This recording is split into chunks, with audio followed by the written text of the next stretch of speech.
Hey guys, in this video I'm going to show you how to transfer from Coinbase to Coins.ph. First thing I want you to do is launch up Coins.ph. Come here, scroll down and click on the portfolio icon. You'll see different cryptocurrencies.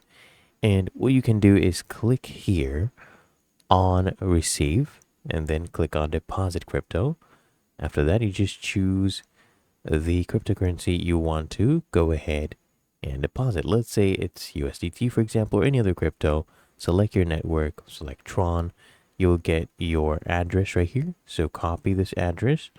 And then I want you to launch up Coinbase. And then you can go ahead and click here on send.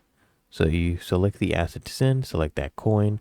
And then you go ahead and paste in the wallet address. And then just enter the amount.